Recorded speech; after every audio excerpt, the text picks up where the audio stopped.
luego del Faro Vive, en un proceso de entrega de armas, empecé a trabajar en el tema de política. Esto me llevó a conocer UNICEF, Naciones Unidas, y trabajé por mucho tiempo directamente ligada dentro de la Organización de las Naciones Unidas, en el Fondo de Población de las Naciones Unidas, coordinando los proyectos de salud sexual reproductiva hasta el año 2004. En el año 2004, luego de un proceso muy interno que tuve, un proceso de conversión, me dijeron que una de las personas que me podía ayudar a comprender exactamente por qué el derecho al aborto no era un derecho que le concebía directamente a la mujer, porque yo era totalmente convencida de que el derecho a elegir de la mujer estaba por sobre cualquier otro derecho. Había entregado $6 millones en un proyecto que nosotros contratamos directamente aquí en el Ecuador a través de los Ministerios de Salud, Ministerio de Educación. Habíamos traído toneladas de anticonceptivos y habíamos entregado a los jóvenes de estos anticonceptivos como parte de un proceso de educación de salud sexual reproductiva. En el año 98 habíamos cambiado ya el marco legal de la Constitución ecuatoriana, en donde habíamos puesto que no solamente la educación era importante, sino que incluimos el término salud sexual reproductiva dentro del marco de la Constitución. Todo esto estaba directamente ligado hacia ver a la mujer como el instrumento fundamental sobre el cual estaba fundamentado el derecho a elegir. Y luego también el derecho de los niños y de los jóvenes en su derecho a usar su cuerpo como ellos quisieran, en el momento que quisieran, y sobre todo tomando en cuenta el derecho al placer.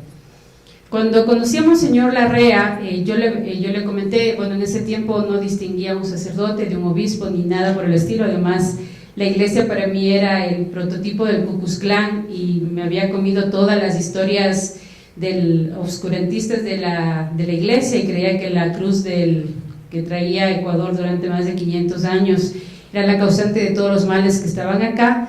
Y conocí a un sacerdote que ya falleció, el padre Fernando Herrera, y él me dijo: mira, realmente yo con todo lo que tú tienes en tu cabeza no puedo. Así que creo que vamos a tener que pasar de una persona que con la cual sí vas a poder hablar y con la cual sí vas a poder comprender muchos de los fundamentos que tú tienes, que son falsos. Y ahí me llevaron a conocer a Monseñor Larrea. Monseñor Larrea ya tenía un cáncer agresivo, y me acuerdo que me dijo que la verdad no me iba a poder ayudar mucho, pero tengo la característica de ser bien irreverente y bien persistente. Entonces le llamaba casi todos los días, y así fue como tuve algunos encuentros con él. Yo le planteé todo el tema del derecho a elegir, del derecho a la mujer, y él me comenzó a trabajar desde el otro lado, es decir, me daba fundamentos con respecto a averiguar qué es lo que había pasado con el trabajo que yo había hecho. Entonces me decía: tráeme estadísticas de cuándo empezó el proyecto a cómo está hoy día, ¿no? Con cuánto embarazo adolescente empezamos en el año 1998, con cuántos embarazos adolescentes estamos hoy al 2004, en ese tiempo hasta el 2004, y de verdad para mí fue sorprendente. Cuando habíamos empezado el proyecto en el año 98 y en el año 2000, donde ya ingresan más o menos alrededor de $12 millones para este proyecto y $6 millones para ejecución directa desde el Fondo de Población de las Naciones Unidas, vemos que se quintuplica el embarazo adolescente. Empezamos con 5 enfermedades de transmisión sexual con las cuales estábamos trabajando con los chicos, y hasta el año 2004 ya, y no solamente en el Ecuador, sino que luego vamos a Chile, y en julio del 2004 se hace la evaluación de los proyectos de salud sexual reproductiva ¿ya está? Ya, gracias. Ahora sí, si me pasas Entonces, estaba adelantando ya la presentación. Igual ustedes van a ver que entregué el resumen de la presentación. Como les decía, luego de las grandes conferencias, lo que les estoy presentando en este momento es el trabajo que comencé a hacer con Monseñor Larrea, ¿no? Entonces, Monseñor Larrea, empezamos a ver desde cuándo y cómo se dan las leyes en el Ecuador en el marco de salud sexual reproductiva. Entonces yo empiezo a ver que se da desde las conferencias del Cairo, de la ONU, y cómo el término salud se empieza a trabajar desde el ámbito de salud sexual reproductiva. Y luego vemos cómo estos derechos de salud sexual reproductiva se implementan en el continente latinoamericano con diferentes nombres, ¿no? Procreación responsable, derecho reproductivo, salud sexual. Y en la mayoría de todos de estas leyes vienen con financiamiento externo para a cambio de obras, y algunas municipalidades de la región llegan a tener sus propias leyes de salud sexual y reproductiva en casos de VIH-Sida, derechos y violencia. Pero ¿qué contienen estos programas? Que fue también interesante cuando él me hizo caer en cuenta con relación a, perfecto, si esto es salud y este marco de salud sexual y reproductiva está dada en función de mejorar la calidad de vida de los seres humanos, ¿qué es lo que está trabajando exclusivamente para mejorar la vida de estos seres humanos? Y algo que es interesante es que básicamente el proyecto de salud sexual y reproductiva del continente latinoamericano y del mundo entero basa todo su trabajo en la distribución de anticonceptivos, el control para este uso de anticonceptivos y posteriormente la utilización de estos métodos sin discriminación de edad ni estado civil, es decir, la entrega sin discriminación de edad ni estado civil de estos anticonceptivos.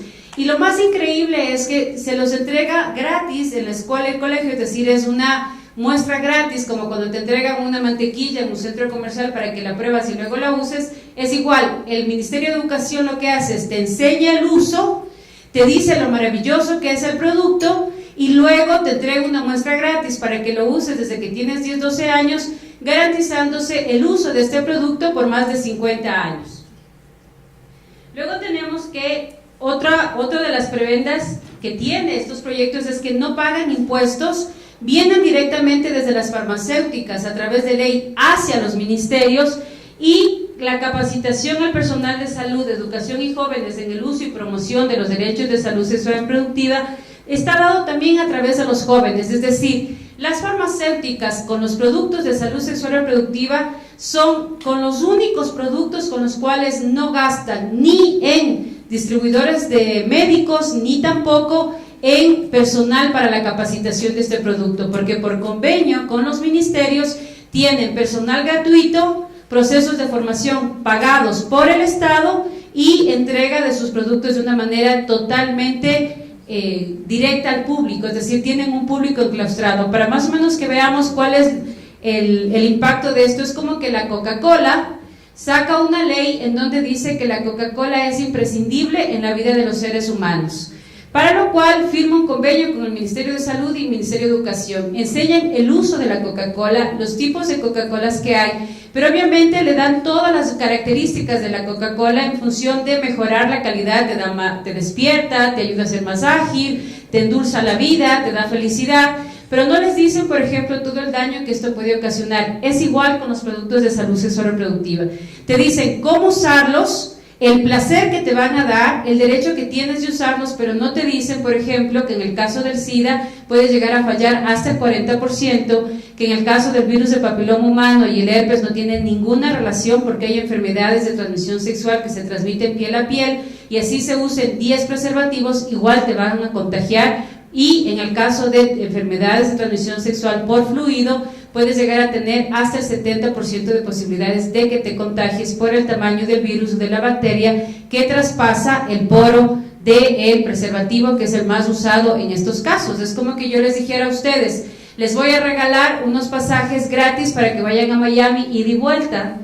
Si yo les digo así de simple, les digo levanten la mano, ¿cuántos de ustedes se apuntan al pasaje gratis? Posiblemente levanten todos. Pero si les digo que la posibilidad de que lleguen estos vuelos es que el 40% de ellas se caigan, es decir, de cada 100 vuelos que sacamos gratis a Miami, 40 se caen, ya muy pocos van a atreverse a usarlo. Y es igual lo que pasa con la anticoncepción. Existen productos que fallan hasta el 70% en el caso de algunas enfermedades de transmisión sexual, que es otra cosa interesante. En el 98, cuando empezamos a trabajar con estos proyectos, había latentes 5 enfermedades de transmisión sexual. Actualmente, los más conservadores dicen que existen 30 tipos de enfermedad de transmisión sexual, y los más, digamos, abiertos al tema te dicen que hay 45 tipos de enfermedades de transmisión sexual. La mayoría de ellas tienen mutaciones, por ejemplo, el virus de papiloma humano, de los que el 46% de adolescentes con vida sexual promiscua están contagiados, lo dice el Ministerio de Salud Pública del Ecuador, si tiene 140 cepas. La famosa vacuna que ya ha matado a 60 personas y que el mismo Ministerio de Salud de Japón lo ha prohibido por los daños que ocasiona a la mujer, en el caso del virus de papiloma humano, La vacuna afecta solamente, puede evitar el contagio de 4 de estas 140 cepas y sin embargo se vende a $240 y en el caso del Ecuador y algunos ministerios se nos dice que inclusive es obligatorio ponerse y sin decir los daños cerebrales que causa. Promover estos derechos de salud sexual reproductiva vemos que tiene tres espacios, ¿no es cierto? Por un lado era promover la equidad de género, es decir, la igualdad entre hombres y mujeres, basado netamente en el hecho de que si el hombre tiene 10 amantes y no se embaraza, ¿por qué la mujer no tiene el derecho a usar su cuerpo en la misma libertad que estaba usando el hombre y ella sí se puede embarazar? Entonces es importante que dentro de este marco de igualdad la mujer también evite tener hijos y de hecho si nosotros vemos en el transcurso del tiempo y hoy no hay mucho público, pero si estuviéramos en un público más amplio y además tuviéramos mucho más jóvenes, si nosotros les preguntamos a los jóvenes cuántos de los jóvenes que están ahí están dispuestos a tener hijos, les aseguro que el 99 y pico % de jóvenes diría no estoy dispuesto a tener hijos. Se ha visto a los hijos como una carga, como un problema, como una dificultad para poder salir adelante y lo que no se les dice a los chicos es que las mujeres desde la prehistoria hemos podido sobrellevar la maternidad. Cuando una mujer se embaraza, ni se queda tonta, ni se queda torpe, ni se queda bruta, ni da luz al cerebro. Es algo que no se les dice a las mujeres y a los chicos también, y que el papá es tan responsable de ese hijo como la mamá. Es decir, el 50% de información genética de ese bebé le corresponde al papá y ese otro 50% a la mamá, por lo tanto no es propiedad de la mamá. Ese bebé es de los dos, ese bebé tiene derecho a tener un papá y una mamá y la obligación de los dos es de ser responsables en el mismo nivel de esa paternidad y de esa maternidad. Hoy esa equidad ha pasado a ser perspectiva de género, es decir, como yo ya logré introducir mis productos de anticoncepción y además introducir mi producto del aborto, ahora voy a dar un paso mucho más grande. Ya tu cuerpo es un instrumento que puedes usar como tú quieras y por lo tanto ya no hay diferencia entre hombre y mujer.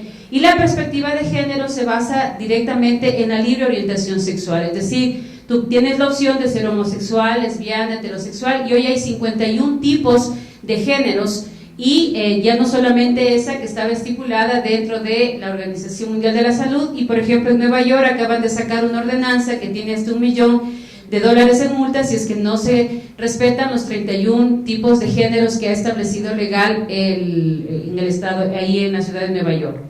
Promover los derechos de salud sexual reproductiva y salud reproductiva de los adolescentes incluye aborto legal y libre, acceso a la pastilla al día siguiente o aborto químico. Aquí en el Ecuador se prohibió la venta de la pastilla, como ustedes vieron, logramos ganar el fallo del Tribunal Constitucional en donde se prohíbe la venta de la pastilla el día después, pero a pesar de que hubo un fallo del Tribunal Constitucional, la ministra de Salud de este gobierno, la ministra anterior, que estuvo durante muchos años y que recogió $30 millones para poder entregar anticonceptivos a los niños desde los 10 años en los colegios, esta ministra se saltó esa resolución del Tribunal Constitucional y sobre esa resolución, y ahí que hay muchos abogados, ella montó un decreto ministerial en donde se permite la entrega de la pastilla de emergencia a los adolescentes. En el año 99, un evento que yo participé con las Naciones Unidas, una de las delegadas de Filipinas dijo claramente cuando le preguntaron ¿qué es salud sexual reproductiva para ustedes?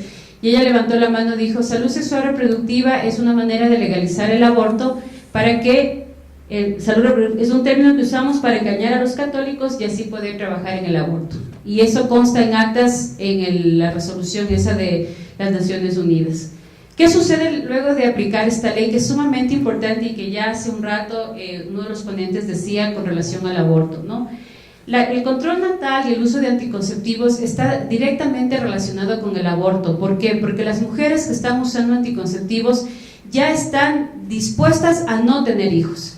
Por eso es que el 58% en Estados Unidos, el 58% de mujeres que estaban usando anticonceptivos van al abortuario. En el caso nuestro, el 70% de mujeres que van a los abortuarios y que nosotros las atendemos está usando un tipo de anticonceptivo. Las propias investigaciones de la IPPF han demostrado que sus programas educativos causaron una frecuencia de un 50% mayor de actividad sexual, es decir, El tipo de educación sexual que se está entregando a los chicos, en donde se les dice vive tu cuerpo y vive tu placer como tú quieras, no es una educación sexual que está ayudando a los chicos a cumplir un proyecto de vida, sino simplemente a ser usuarios de un producto. Nosotros no nos oponemos a la educación sexual, creemos que la educación sexual es un derecho de los chicos, pero una educación sexual no basada en el uso de productos, sino sobre todo en un plan de vida y en un proyecto de vida que pueda llegar a hacer a los chicos tomar decisiones asertivas en su vida. Los derechos de salud sexual reproductiva no son nada más que un negocio. Ya podemos ver cómo dentro la Planned Parenthood, que es una de las empresas que más abortos vende en el mundo entero y que está inclusive ya no en el negocio solamente de la farmacéutica de venta de productos anticonceptivos, Planned Parenthood vende los anticonceptivos que saben que fallan, de seguro van a fallar, o sea, no existe un anticonceptivo 100% seguro. Yo he hecho la prueba, me he parado inclusive en escenarios en donde sé que el más del 50% de las personas que están ahí son médicos, y les he dicho que levante la mano el médico que sepa que existe un anticonceptivo 100% seguro. Ninguno levanta la mano, porque no existe. Entonces, como no existe un anticonceptivo 100% seguro, la industria farmacéutica lo sabe y por lo tanto da el siguiente paso. Tienes dos opciones: o te contagias de una enfermedad de transmisión sexual o te embarazas. Frente a las enfermedades de transmisión sexual, yo mismo como farmacéutica distribuyo los químicos para esas enfermedades de transmisión sexual. Ahora tengo las vacunas que también se están expendiendo, y en el caso del aborto tengo la venta de todos los equipos para realizar abortos, y ahora están vendiendo los bebés abortados, y eso ustedes pueden verlo inclusive dentro de las páginas web, van a encontrar el escándalo de Planned Parenthood. Vende restos de bebés abortados desde $100 a $800. El gran escándalo que hubo hace poco con Pepsi Cola fue que ellos vendían los riñones de los bebés abortados como producto biológico para endulzar gaseosas. Se prohibió la venta de este producto biológico, como ellos lo llaman, porque consideraron que no se había estudiado qué daños iba a causar a la población, no porque eran restos de bebés abortados. Ustedes pueden encontrar en el mercado negro restos de bebés abortados, pies, brazos, riñones, pulmones, colágeno para hacer cremas anti-envejecimiento o para hacer shampoos. Entonces, este es el gran negocio que ellos tienen. En el informe del 2013, la Planned Parenthood admite haber practicado 165.174 abortos legales. Es lo que ellos dicen legalmente que han practicado. A un costo de $300 cada aborto. Solo multipliquen cuánto ganó por cada aborto. No existe aborto gratuito, porque el momento que el Estado otorga el aborto a las mujeres, está pagando médicos, está comprando químicos, está comprando equipos, por lo tanto a sus impuestos se le está cargando esta compra de estos productos y de estos equipos para poder realizar abortos, y se está pagando al médico que se va a realizar el aborto. La Planned Parenthood engañosamente alega que recibe fondos privados, pero solamente Obama le entregó 165 millones de dinero público del impuesto de los Estados Unidos para poder realizar abortos. Los filiales de estas empresas aquí en el Ecuador es el Fondo de Población de las Naciones Unidas, Hemoplab y APROFE. Voy a hablar de los datos que yo encontré en esta investigación que me pidió Monseñor Larrea que hiciera. Del 77 al 2000, ellos realizan 2.805.951 abortos, es decir, desaparecieron a toda la provincia del Guayas. Además de abortos, están en el negocio de contraceptivos y anticonceptivos, reciben además donaciones de diversas fuentes y gozan de extensiones fiscales. Sus ingresos han pasado de casi $300 millones en el 77 a cerca de 700 millones en el 2001, y han tenido utilidades durante 15 años. Sus utilidades al 2004 bordean los $456 millones. Realmente, cuando yo empecé a descubrir todo esto, me di cuenta que aquí no había ningún tema de derechos. Aquí había un negocio bien montado, bien sustentado, y que obviamente estaba legalizado en todas las constituciones de América Latina. Entonces, al ser un negocio, yo tengo que estar dispuesto a invertir. ¿Y en qué invierto? Invierto en capacitar a los asambleístas, congresistas, legisladores que van a ayudarme en el negocio, a los médicos que son los que van a ejecutar mi negocio, a los educadores que van a formar al público que me interesa para que estén dentro de mi negocio, y obviamente tengo que sacarlos y tengo que darles todas las facilidades. Entonces ustedes ven que todas las capacitaciones de salud sexual y reproductiva que realizan estas organizaciones en Ecuador y en América Latina se hacen en hoteles 4 o 5 estrellas con todo pagado, fuera de las ciudades de origen de donde yo quiero que se hagan las leyes. De los foros que yo participé directamente, vemos en el de Ottawa en el 2002, en el 2004 que se dio en Perú y en el Bolivia del 2005. En todos estos, ¿qué es lo que hacíamos? Nosotros les pagábamos, como ahora se le está pagando al asambleísta Buendía, al asambleísta Gabrielas y Alvarados y todas ellas, igual al señor prefecto de Azuay que acaba de crearse su propio registro civil y realizar su propio gaymonio. Todos ellos son pagados y no son pagados en cheques directos. ¿Qué es lo que yo hacía? Yo le invitaba al asambleísta, al congresista a este tipo de eventos y nosotros lo que hacíamos es pagar con nuestras tarjetas los pagos de este tipo de personas para que vayan a nuestros eventos. Les pagábamos los hoteles y les entregábamos $2,000 diarios de viáticos para que participen de nuestras actividades. Ahí se les entregaba la carpeta con lo que tenía que decir, cómo lo iba a decir y cómo lo iba a armar. Es decir, ustedes no se crean que todos estos señores han coincidido en hacer la misma ley. Desde las Naciones Unidas les entregamos la carpeta y les damos el discurso exacto de qué tienen que decir y cómo lo tienen que decir para legalizarme el aborto, legalizarme la salud sexual y reproductiva, legalizarme la perspectiva de género. Todo ya lo entregamos hecho. Y aquí está la prueba. Nosotros habíamos comprometido al diputado Miguel López para que impulse la ley del aborto y es de las primeras leyes de aborto libre y legal que se entregan aquí en el país. Esta fotografía con la prueba inclusive de que fue premiado, la entregamos en el Congreso Nacional el momento en que se estaba realizando esta ley y gracias a Dios pudimos así comprobar que este señor recibió prebendas de las Naciones Unidas para impulsar esta ley y que esta ley ya la habíamos entregado hecha directamente en el último congreso que le había participado en Perú. La misma defensora del aborto en Colombia lo dice claramente. Nosotros no nos hemos inventado nada. Dice, nosotros no nos hemos inventado nada.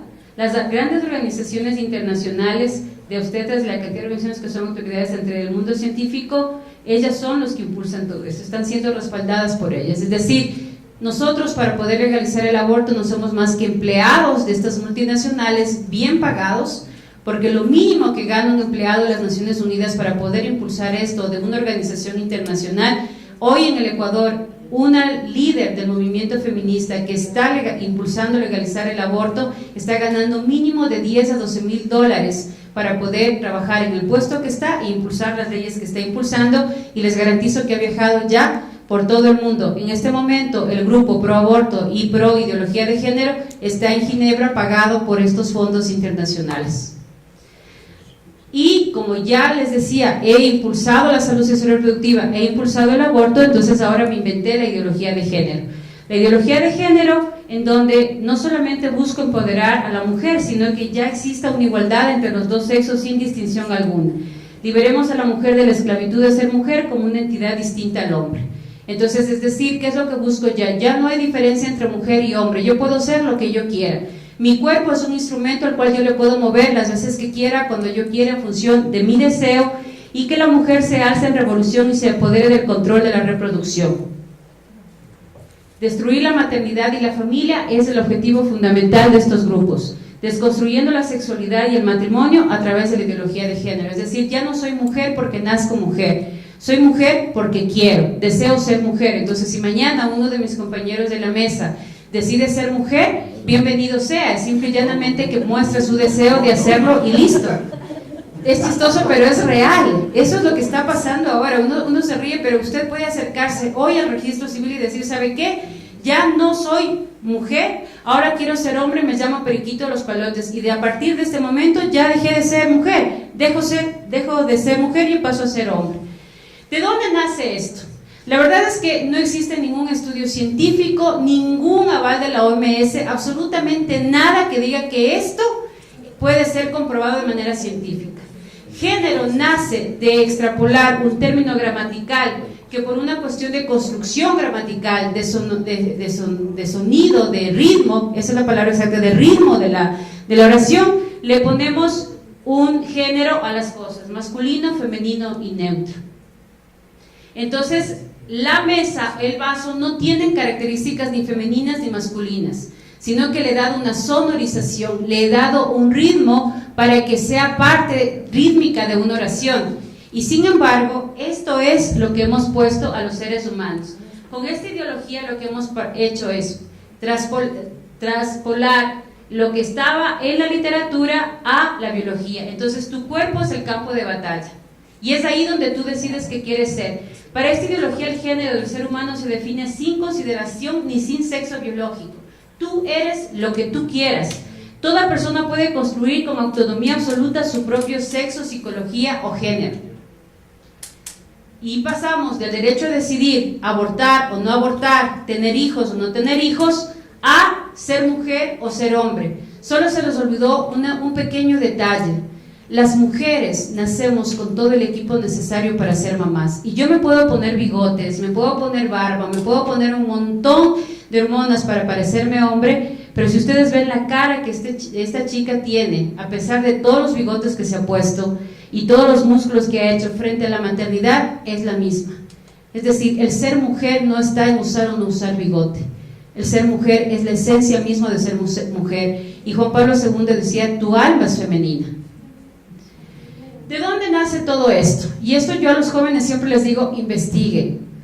Kinsey, que es la base donde ellos parten con todos estos estudios, y que no son estudios, sino de todas estas ideologías, dice claramente que, hablando en términos biológicos, no existe, en mi opinión, ninguna relación sexual que yo considere anormal. Entonces, Kinsey hace una investigación y coge una casa de niños huérfanos y una casa de personas que estaban con problemas mentales, la mayoría de ellos por problemas sexuales, pero problemas mentales.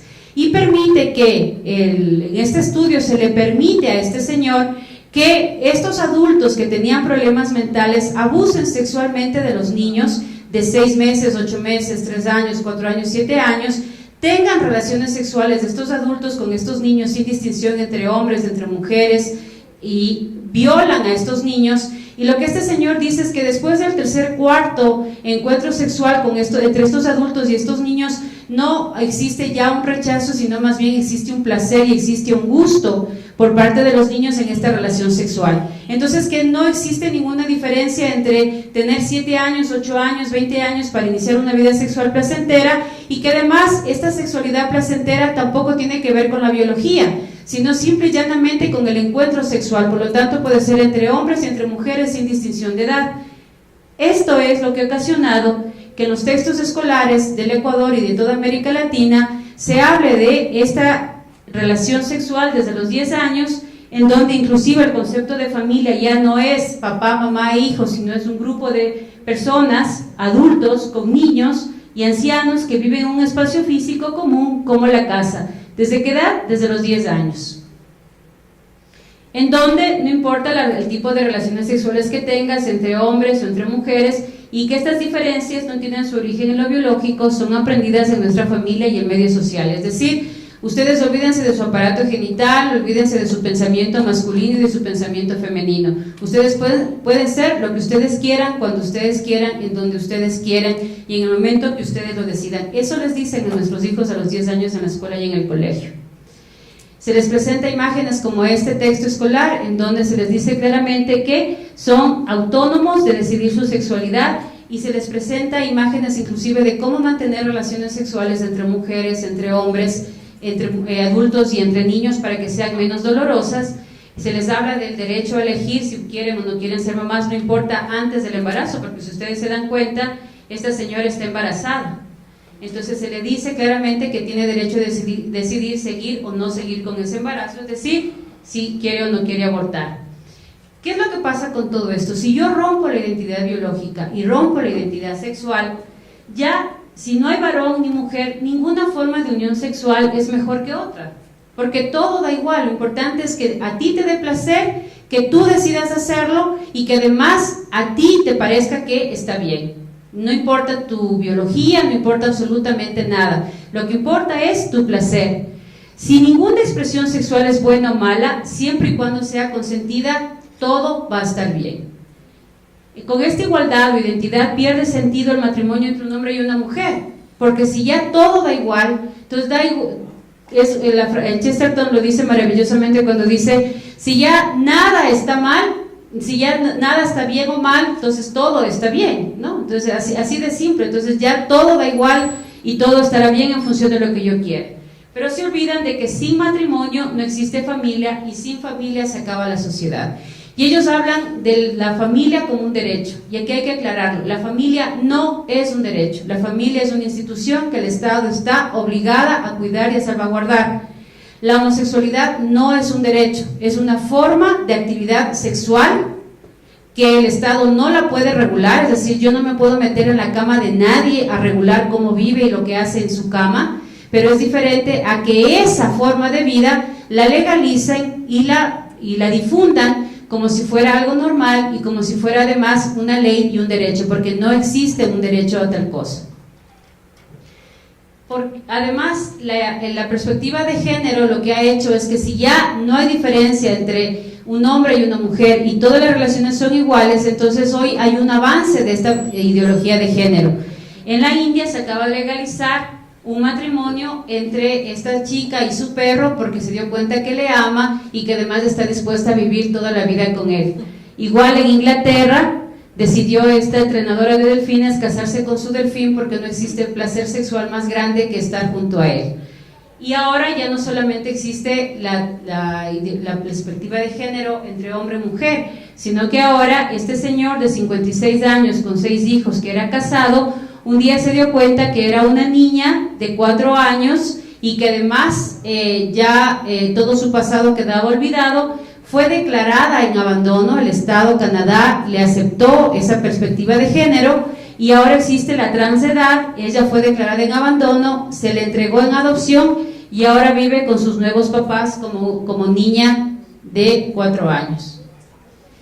En el Ecuador, en este momento, se acaba de legalizar en la ley de género el cambio de cédula por una sola vez desde los 18 años y a partir de junio del 2016 ha entrado ya en vigencia, por lo tanto, los baños de mujeres ya no son de mujeres, sino de los que se sientan mujeres, igual que los baños de varones, y ya las personas pueden, y aquí hay algo también que es importante en el tema de derecho, y es que dicen que estaban siendo discriminados, por ejemplo, en las filas para ir a votar.